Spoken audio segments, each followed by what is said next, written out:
वंदे मातरम। दोस्तों, जय श्री महाकाल, जय श्री राम। डॉक्टर अब्दुल कलाम आज़ाद ने कहा है, इंतज़ार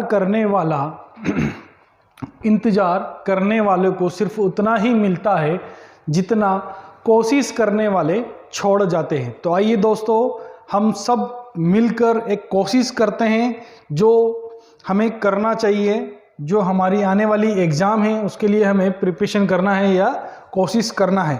इंतज़ार में ना रहिए। अगर हम इंतज़ार करते रहेंगे तो ये सारी जो वैकेंसियां हैं ये आएगी और चली जाएगी।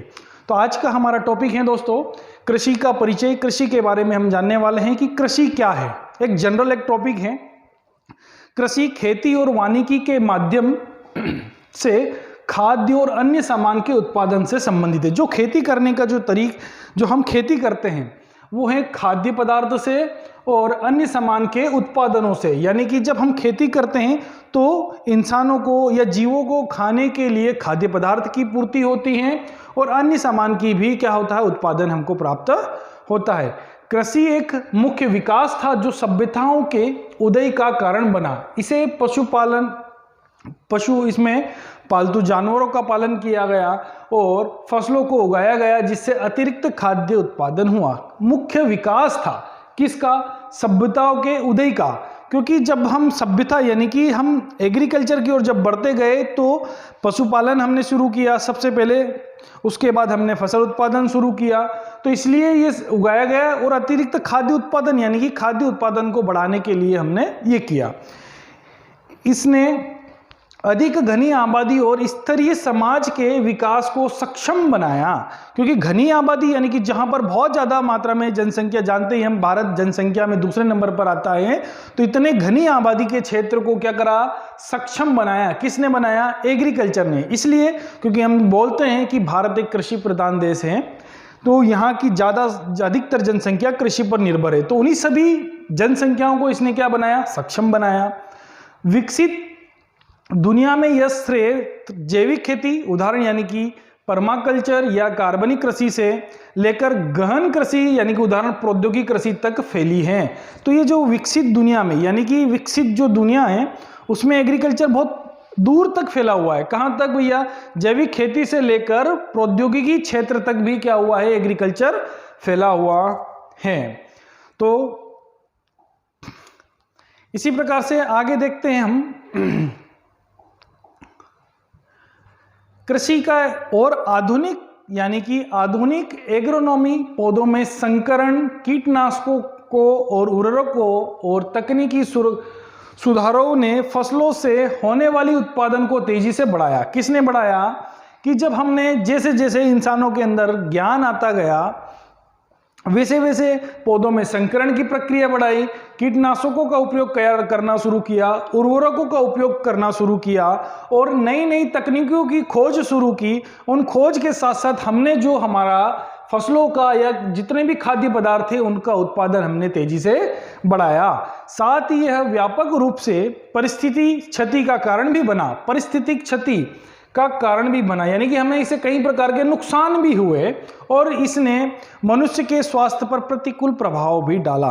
क्योंकि जैसे जैसे हम आगे बढ़ते गए, कई प्रकार के रसायनों का उपयोग करते गए, जंगलों को काटते गए, तो इन सभी चीज़ों से हमें क्या हुआ भैया? क्षति पहुंची और मनुष्य को यानी कि स्वास्थ्य पर प्रतिकूल प्रभाव इसलिए पड़ा क्योंकि हम अत्यधिक उर्वरकों का उपयोग करने लगे और रासायनिकों को इतना ज़्यादा, हद से ज़्यादा, क्योंकि हम अंधे हो गए हैं किस चीज़ के लिए? कि उत्पादन बढ़ाने के लिए। किसानों को जितना हम बहुत ज़्यादा उत्पादन बढ़ाने के लिए किसान अंधाधुन उर्वरक और रसायनों का उपयोग कर रहा है, जो कि मनुष्य के स्वास्थ्य पर बहुत प्रतिकूल प्रभाव डाल रहा है, जो कि आने वाले समय के लिए भी हमारे हानिकारक होगा। चयनात्मक प्रजनन और पशुपालन की आधुनिक प्रथाओं जैसे गहन सुअर खेती व मुर्गी पालन ने मांस के उत्पादन में वृद्धि की। अब मांस के उत्पादन में वृद्धि की यानी कि हमने चयनात्मक प्रजनन पशुओं में करवाया, जिससे नई नई ब्रीड या नए नए पशुओं का विकास हुआ। पशुपालन की आधुनिक प्रथाओं जैसे गहन सुअर खेती करी, जिससे हमें क्या हुआ? मांस के उत्पादन में वृद्धि हुई। लेकिन इससे पशु की क्रूरता बढ़ी। क्यों? क्योंकि हमने क्या करा भैया? बहुत ज्यादा मांस उत्पादन बढ़ाने के लिए पशुओं को मारना शुरू कर दिया तो क्रूरता तो बढ़ेगी। प्रतिजैविक एंटीबायोटिक दवाओं के स्वास्थ्य प्रभाव, वृद्धि हार्मोन्स और मांस के प्रौद्योगिकी उत्पादनों जैसे इसलिए जाने वाले रसायनों के बारे में मुद्दे सामने आए। तो हम इस प्रकार से कई प्रकार की जो दवाइयाँ प्रौद्योगिकी उत्पादन बनाने लगे तो कई प्रकार के हमारे मामले भी सामने आए जो कि रसायनों से संबंधित थे। तो ये कृषि के परिचय में हम जब कृषि आगे बढ़ते जाएं तो प्रमुख कृषि उत्पादों को मोटे तौर पर भोजन, रेशा, ईंधन, कच्चा माल, फार्मास्यूटिकल्स और उद्दीपकों में समूहित किया जा सकता है। तो यानी कि क्या होता है कि जब हम एग्रीकल्चर उत्पादन कर रहे हैं, एग्रीकल्चर के साथ साथ में आमतौर पर हमें मोटे अनाज यानी कि भोजन, रेशा, ईंधन, कच्चा सभी प्रकार की प्राप्ति हो रही है। साथ ही सजावटी या विदेशी उत्पादनों की भी एक श्रेणी है हमारे साथ में। वर्ष 2000 से पौधों का उपयोग जैविक ईंधन, जैव फार्मास्यूटिकल्स और जैव प्लास्टिक और फार्मास्यूटिकल्स के उत्पादनों में किया जा रहा है। तो यानी कि हम जब 2000 पौधों का उपयोग कई प्रकार के औषधीय वाले पौधे, कौन से पौधे? औषधीय वाले पौधों का हम दवाइयां बनाने के लिए इनका उपयोग करना हमने शुरू किया। तो एग्रीकल्चर का जो महत्व है हमारी फार्मासिस्ट कंपनियों में या दवाई बनाने में भी बहुत ज़्यादा इनका महत्व बढ़ा हुआ है। विशेष खाद्यों में शामिल है अनाज, सब्जियां, फल और मांस, यानी कि ज़्यादातर जो है खाए जाने वाले अनाज हैं, सब्जियां हैं और फल और मांस, यानी कि इनका प्रतिदिन उपयोग किया जाता है। रेशे में कपास, ऊन, सन, रेशम और सन फ्लेक्स आदि शामिल हैं जो रेशा उत्पादन हम करते हैं उसमें। अगला, उद्दीपकों में तंबाकू, शराब, अफीम, कोकीन और डिजिटलीज शामिल हैं। तो यानी कि उद्दीपकों में यानी कि यह आता है कि नशीली फसलें, कौन सी फसलें जिनका नशों के लिए उपयोग है ना, नशीली पदार्थ या नशेल जो है नशा करने के लिए उपयोग किया जाता है, उन फसलों को या जिन फसलों से नशा होता है उन फसलों को उद्दीपकों में रखा जाता है। पौधों से अन्य उपयोगी पदार्थ भी उत्पन्न होते हैं, जैसे रेजिन भी हमको प्राप्त होता है। ईंधन, जैव ईंधनों में शामिल हैं मीथेन, जैव भार, बायोमास, इथेनॉल और बायोडीजल। ये सभी पदार्थ भी क्या पौधे या फसलों से तैयार किए जा सकते हैं। कटे हुए फूल, नर्सरी के पौधे, उष्णकटिबंधीय मछलियां और व्यापार के लिए पालतू पक्षी कुछ सजावटी उत्पाद हैं। यानी कि कटे हुए फूल, नर्सरी वगैरह का भी हम अन्य प्रकार से इनका एग्रीकल्चर में उपयोग, एग्रीकल्चर उपयोग किया जाता है।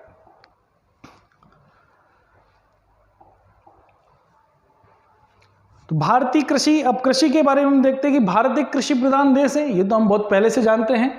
जब संसार के अधिकांश मानव असभ्य थे उस समय भारतवासी कृषि में निपुण थे, इस बात का इतिहास साक्षी है। क्या बात है, जब संसार के अधिकांश लोग एग्रीकल्चर को जानते नहीं थे, जब जानते नहीं थे उस समय पर भारतीय क्या थे? निपुण थे। मतलब एग्रीकल्चर करने में या खेती बाड़ी करने में पूर्ण तरह से क्या हो गए थे? सक्षम हो गए थे। कृषि के साथ पशुपालन व्यवसाय शुरू किया। भाई एग्रीकल्चर वालों ने क्या किया? पशुपालन के साथ साथ क्या करा? पशुपालन के साथ साथ या कृषि के साथ साथ पशुपालन भी हमने शुरू करा। वर्तमान में देश की लगभग 48% जनसंख्या अपनी जीविका के लिए प्रत्यक्ष रूप से कृषि पर निर्भर है। 48% जनसंख्या, यानी कि अभी भी प्रत्यक्ष रूप से सिर्फ और सिर्फ कृषि पर ही निर्भर है। विश्व में चीन के बाद भारत ही वह दूसरा देश है जहां इतनी बड़ी संख्या में लोग कृषि कार्य में संलग्न हैं। दूसरे नंबर में, यानी कि चीन के बाद भारत का स्थान आता है जो कि एग्रीकल्चर में हम लोग जो है इतना ज्यादा ध्यान देते हैं या कार्य करते हैं। भारतीय कृषि की विशेषताएं, यानी कि हमारा जो एग्रीकल्चर उसकी क्या विशेषताएं रही है, यानी कि क्या विशेषताएं?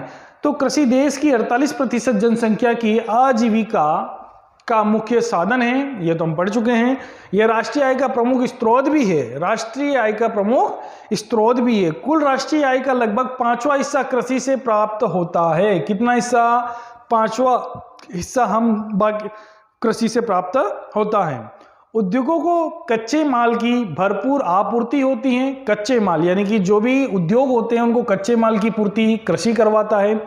सूती वस्त्र, तंबाकू, शक्कर व वनस्पति आदि उद्योगों को कच्चे माल की पूर्ति कृषि द्वारा ही की जाती है।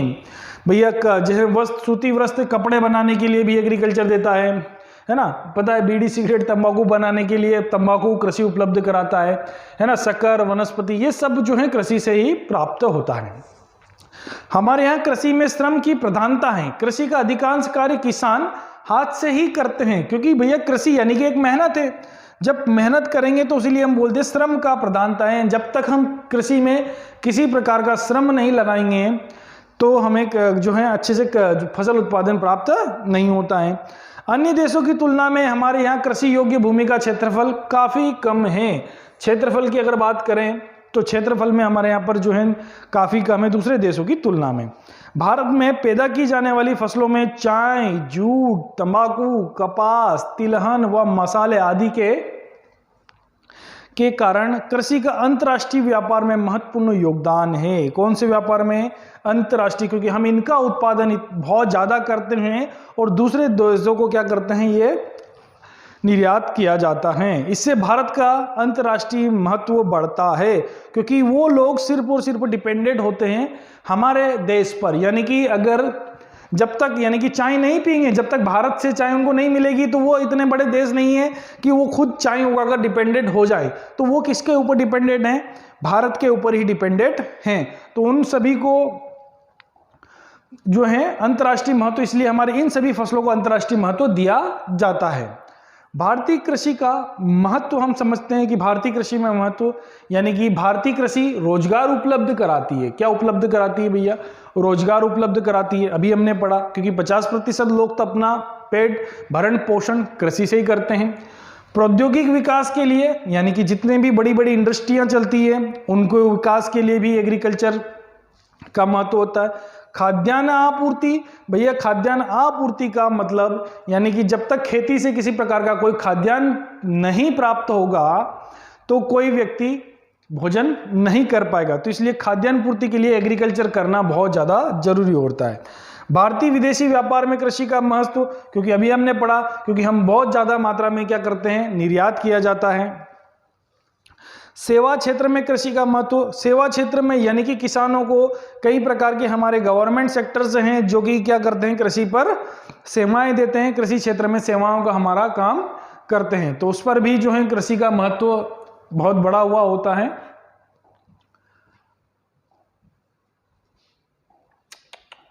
ये बड़ा लगा। अब आते हैं भारतीय कृषि की समस्याएं। अब हम जब एग्रीकल्चर करते हैं तो हमारी क्या समस्या है एग्रीकल्चर, क्योंकि भारत में कई बार हम हर बार बोलते हैं कि किसानों को बहुत ज़्यादा नुकसान का सामना करना पड़ता है। तो ये सारी चीज़ें यानी कि हमारे पास क्या क्या समस्याएं आती हैं।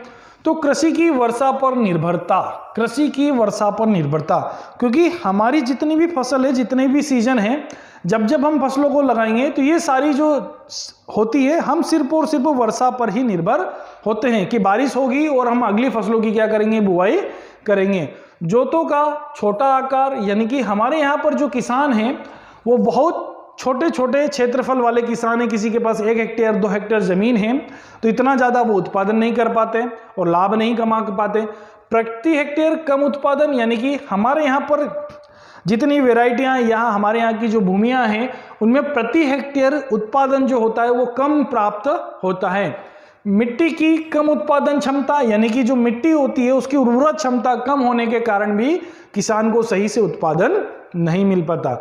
जनसंख्या का अधिक दबाव, यानी कि इतनी ज़्यादा जनसंख्या है कि क्षेत्रफल के अनुसार जनसंख्या बहुत ज़्यादा है, तो इसलिए जैसे घर में एक एकड़ जो है हमारे पास या 1 हेक्टेयर खेत होता है तो उस 1 हेक्टेयर खेत में खाने वाले हमारे पास 10 12 15 लोग होते हैं भैया, तो जनसंख्या बहुत ज़्यादा हो जाती है।